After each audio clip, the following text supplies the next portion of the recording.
Okay, so off camera, you just asked me a really good question. Re-ask it to me. That was actually a great question that can help a lot of people.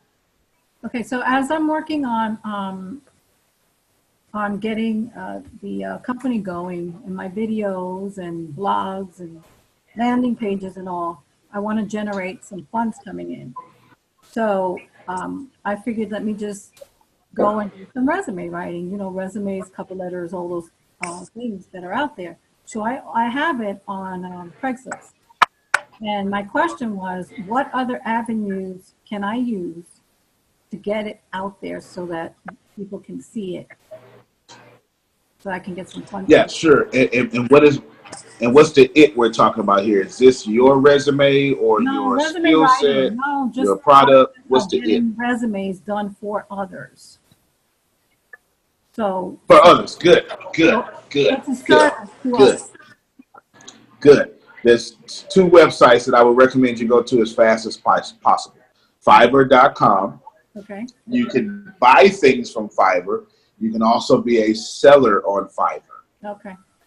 And you can charge people $5 a resume for a basic package, $15 for a medium package, and then $25 for your super package, right? Something like that. Another one is freelancer.com. Okay. And then you become one of the freelance people there. Okay. Definitely. Of course, you can use your various social medias, but those 2 platforms, and there's more, but those 2 platforms are designed to find people like you. Okay. Yeah, because I don't, when you say you can use social media, I don't really want to be known as doing resumes and all that sort of stuff. That's not right. I do. I just want to generate some funds coming in. Yeah. So you can pay for your dreams. Right. Totally understand. I totally understand. Yep. So you definitely want to do that because those websites are designed for that. And you'll love Fiverr. Everyone loves Fiverr. Fiverr is you can get things done for pennies on the dollar, and then you can charge pennies on the dollars, and you just go for volume, right? You just go for volume, and you'll have people paying you shucks. You get 20 people a day at $5 a day. That's $100 a day. That's not too bad. But you just look at other people, like type in resumes, see what they're charging, and then do that. All right. Yep, definitely. Good. That was good then. Okay, what else you got? Well, as I have mentioned, just some ideas for the book. I have 125 pages on a relationship book that I started a while back, and once we had that whole little session on how to write a book, I revamped everything. And I said, I want to come from the heart instead of come from research. A little research could always be mixed in there, but really coming from the heart on my experiences and maybe other people's experiences too. So those are some of the questions that I'll probably end up developing for videos, for Facebook. Yep. I can get some of the material together for that too. Okay, good there. So well, let's help you do the book then. How about that? That sounds good? Yeah. Oh, yes. Okay, good. Let's see. Major factors. Let's see. All right. So let's do it this way. Let's go with 6 factors that determine who you fall in love with. Okay. Let's address that first. Someone named, I'm on the internet, someone named Kyle Benson wrote the 6 factors that determine who you fall in love with. Now, obviously, we're just using these as research points, but I like the 6 factors. And what he wrote down was 1, 2, 3, 4, 5, 6. What he wrote down was we got personal preferences in the middle. And then he has biological effects. Okay. Cultural effects. Social effects. family effects, and then self-perceptions. And I'm putting this link in your inbox. Of course, you find something good, you quote him in your book, put the link in your inbox, because he goes into in detail of each one. But what we just did was we identified something that you would have wrote about, or just a section in your book. A section. Here are 6 factors that will then identify how you fall in love. These are 6 factors. Now that maybe that's section 1 of your book, which is 6 different chapters. You already had 10 chapters. Now you just added six chapters to it. Now your book has substance, and publishers like books. Like a novel needs to be somewhere in a certain amount of pages to get picked up. Self-help books as well. It's not that they have to be, but they generally are, because the general public tends to like novels this long, self-help books this long, or a publisher will have a preference for this long. So we're putting some. Where do we find that out? Oh, you can Google that. Just Google it. Okay. Yeah. You can Google that. That's how I found it out. There's a blog site called Quora, I believe it's called, that has all sorts of blogs and questions. People ask questions and people answer them. And you find a lot of information on there as well. Lots of information on there as well. So now we have 6 factors of love. Okay. Let's see what else that a Google search. So when you were going over that session the last time on the book, and about chapters, don't think about it, just write as I speak to you. One of the things came up was significance of relationships, and the joy of loving oneself, relationships on how to overcome, which had to do with spirituality and strength, how to overcome hurts, your relationship to the world and yourself, and who are you in all of the roles that you play, and then a relationship with parents came up, and knowing what you want and what you don't want, and then truth, honesty, and your spirituality was some of the things that came up when you did that whole session with us. No, that's good. No, all of that was great. No, all that was great. And those are going to be chapters inside your book. All that was great. And I love how you came from that angle.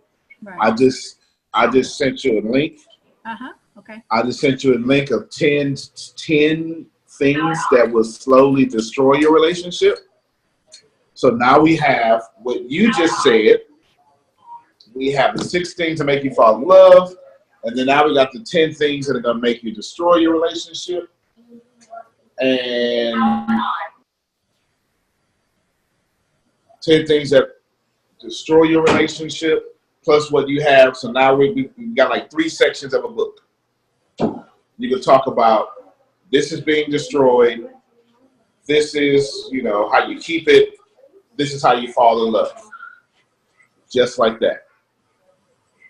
So because originally it was about relationships in general, like work relationships, relationships with friends, relationships with your children, relationships with yourself, and stuff. That's how my original book was written, when I started that, and I had the 124 pages. Now this is this is coming from a different angle. It's a little bit different. It's more on a personal level, but I don't know if that matters. Yeah, no, that's good. No. You're just fine there. Okay. Just fine there. Just fine there. So that's okay. So we got 3 sections of the books. You pretty much got everything you got there. Now write your book, and then what you're gonna have to do now is market it. Now that's what's gonna get. Even if you don't self-publish, a publisher is gonna want you to have a large platform. They're going to want to know that they can get their return on investment back. Okay. Right? That's what they're going to want to know. And that's what we'll be in that. So we need to start growing your platform. So let's switch to that. So you got the book. It was easy to do 3 sections. We live in the best age ever. So you can do 5 sections. You can have, your book needs to be the book that is a resource on relationships, not just another book on relationships, right, but a resource that people are quoting in Sunday school, college, and prayer groups, that people who read the Quran are quoting, people who read the Bible are quoting, the Torah. Like you want to make it a resource that is thematic for all people. okay, Unless you were writing a book on Christian relationships, and that would be different. gotcha, okay. Exactly. And so you want to have, all right, here's how you fall in love. Here's what you do while you fall in love. Here's how you mess this up. Here's how you recover. Right? So you don't have that in the book yet, so you may want to put that in there. Here, you want to say, okay, now that I've taught you how to fall, how to stay, how to mess it up, here's how you recover after it's messed up. And then you give people the 12 steps to getting back to a healthy relationship. You put all that in one book, that's a mighty fine book. Most people will try to split it into a series. Nothing's wrong with that. But if you put all those sections in one book, your book is a resource. Okay. Yeah, people will buy your book because it helped them. Well, the original book that I started, I called it Relationship Dump. Yeah. UMP. Okay, Relationship Dump. I got you. Yeah. Yeah, that's one of my favorite movies. Yeah, definitely. So that's good. So now we got a good solid there. Now your platform. On your platform, we want to be using. Well, for now, let me just tell you some new advice. For now, I want just focus on building an email list and the social network you like the most. Let's just start there. Is that Facebook? Yeah, for right now, that's mostly because that's where most of the people. No, that's good. That's good. At this point. That's good. I mean, I do a little bit of Instagram, but I haven't been on there. Although I know that that's probably where you get the most action. You definitely get some young folk there for sure. But for now, let's just stick with what you can master. Okay. Facebook, you've already mastered. You can get better. Email, that's it. Whatever you decide, you have to decide to use your email list too. All right, so you got your email list. Your email list is the only thing you actually own. So how do I get an email list?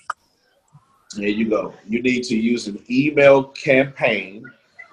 That could be MailChimp. MailChimp is probably the safest way to go right now. It's free up to like 2,000 or 3,000 emails. I'm not sure. Doesn't cost any money. And then what you're going to do is you're going to throw out lead captures. You use your videos, the videos we talked about off camera, as lead captures. Like, hey, if you like this video, sign up to my email list. You've seen people say, would you like my free ebook? And then you say, yes, I want your free ebook. But of course, you got to put in your name and your email. You build your list that way because your list is the only thing you own. Your list is the only thing you own. You don't own the likes on Facebook or the hearts on Instagram. Mark Zuckerberg owns it. You don't own any tweets on Twitter. Jack Dempsey owns it. Right? You own your list. Your list is an asset that is yours that you can, once people come in, you can market to them 5 times a week. So you never want to abandon your list because that is just what you want to do. Your list is the most powerful thing you're going to have. That's how you're going to sell your book. Not on social media, at least only. You're going to sell your book through your email list. Okay, so when you say email list, you're offering, okay, let's say you have a video, and if somebody wants something else, just sign up here and leave your name, number, and all that. How do you create that so that it goes into something else for them to have a takeaway? Yeah, that's MailChimp. MailChimp will have that for you. It has that for you? Okay. Yeah. MailChimp will have that for you. They got it. It's a whole section there that lead magnets, and what they'll do is, when they sign up, it'll go to your email list. It's real easy to use.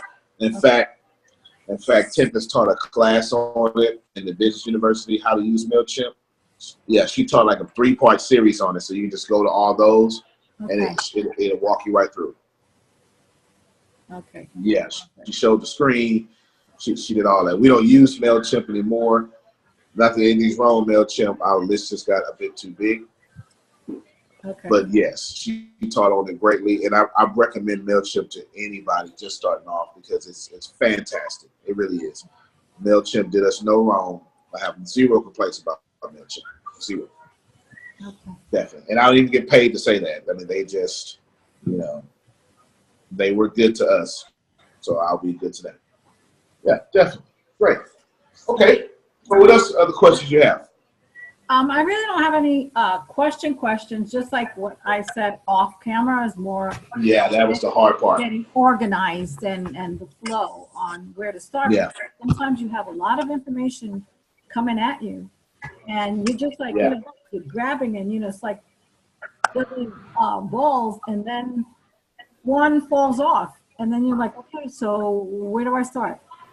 How do I get it started all over again? So that's what I really needed some help with, because I felt like I was going in circles. No, that's good. Okay. That's good. No, that's real good. So yeah, the stuff off camera was great. We knocked out some serious, that was great. That was great. Mm-hmm. And so you got, actually you solved 2 problems and came up with 25 different things you could, just remember, your videos can become blogs. Your videos can become keynotes. Your keynotes can become workshops. Your workshops can become chapters in a book. You understand? So you probably have now, from this one conversation, 3 different books. The book you were already working on, plus the one with the 15 and the one with the 10. And all you have to do is take each process seriously. So the more bulletin points you put down for your video to talk about, is the more sections you'll have in your book. Got it. Okay. Exactly. And don't worry about if anyone sees it, because you're going to be getting it out. It's going to be fine. But when you write your book, it's going to come out differently, because we don't write the way we talk. And you're going to add more value in the book. Okay. So the videos would just be a lead capture for the book. Perfect. Okay. Yeah. Oh, that was pretty quick, huh? Oh, yeah. Did they? Yeah. And here I am. There it is. There it is. There it is. I got to read that. I have this book to read, because that's going to help, with the coaching piece of it. But I'm not ready for that right now. I still have to learn how to do this and set my, my website up, and what is the content that I want on there, and how do I want it to look and feel. That's right. And what I want it to look and feel, is that going to be what the audience might want to be attracted to. So I'm thinking all of these things. It's, it can really. Yeah. Yeah. No, I get it. And I'm so glad you got that done. I'm so glad you got that done. Let's see, that. Yeah, I can't think of anything else that can help you in this moment, because that stuff off camera was powerful. Like that was the real, the real stuff. But you solved it real quickly, a testament to you. And you got more additions to your book. I would go and Google other things that may jog your memory, because remember, everything. Different blogs, they just jog your memory. They just make you go, you know what? So right, that was, I thought about that. I wouldn't think about it right now, but I'm glad I read this, because now I can add something like this, similar, but in my way, in my book. Right. Just, just like Yeah, that. because I want it to be a resource. I don't want to just write a book just to write a book. It's not, you know. That's right. That's right. Okay. Yep. That's it. All right. Okay, well, I'll I'm see not you. smiling. I'm not going to cry to my mommy. Yeah, you don't have to cry to your mom now. Well, I'll see you in 2 hours. It's going to be pretty fun, too. 2 hours. But thank you. This was fun. Yeah, wonderful. Thanks, Antonio. Okay, then. Bye. Okay. Bye-bye.